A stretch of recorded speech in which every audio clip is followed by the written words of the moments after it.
আজ আমি আলুর পরোটা করব।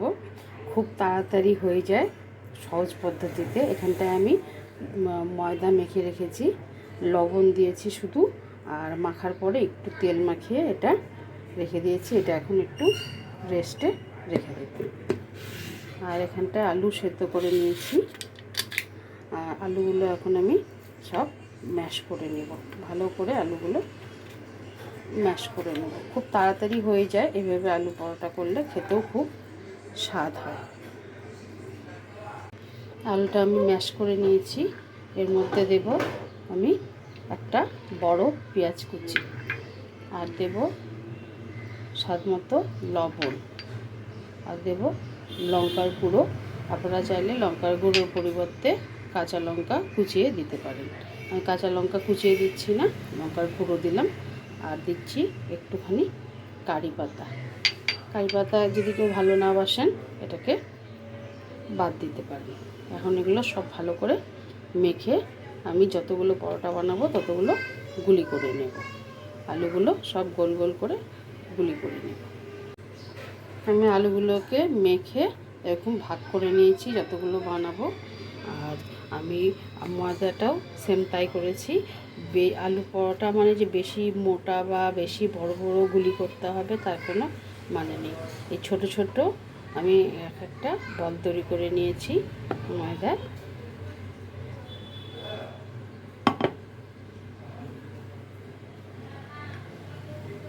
এখন এটাকে আমি আটা দিয়ে বেলে নেব।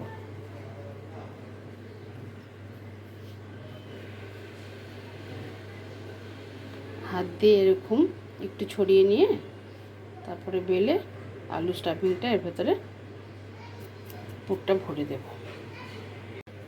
আমি এরকম করে ছোট করে বেলে নিয়েছি। এর মধ্যে এই আলুর একটা দিলাম, এটাকে এভাবে মুড়িয়ে নিয়ে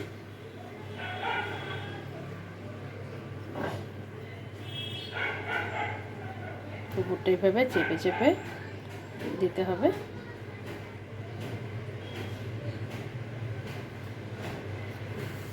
হাত দিয়ে চেপে নিয়ে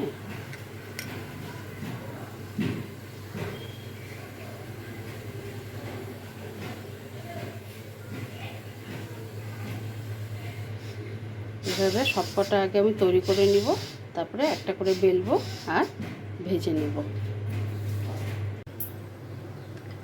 আমি এটাকে এভাবে বেলে নিব। বেলাটাও খুব সহজ, খুব সহজেই আপনি যতটা চাইবেন ততটা বড় করে বেলে নিতে পারবেন। হয়ে গেছে। এই সাইডগুলো একদম পাতলা, খুব স্বাদ হয় খেতে। মোটা মোটা অত ভালো লাগে না।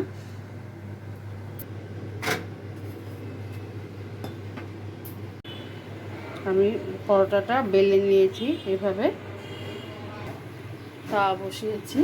এখন পরোটাটা এর মধ্যে দিয়ে দিব। প্রথমে একটু শুকনোই ভেজে নিব, তারপরে হলো তেল দিব অল্প, খুব কম তেল লাগে এটা ভাজতে।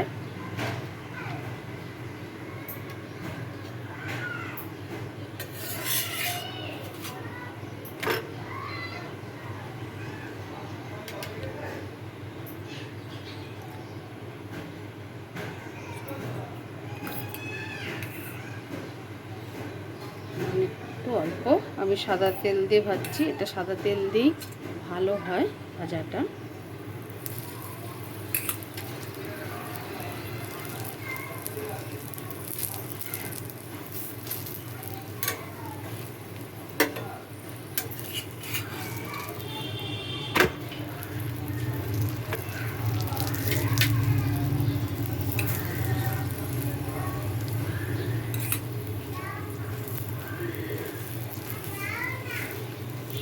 ভেজে তুলে নেব। খুব সহজভাবে এভাবে আলু পরোটা বানানো যায়, খুব স্বাদও লাগে। সবকটা এভাবে ভেজে তুলে নেব।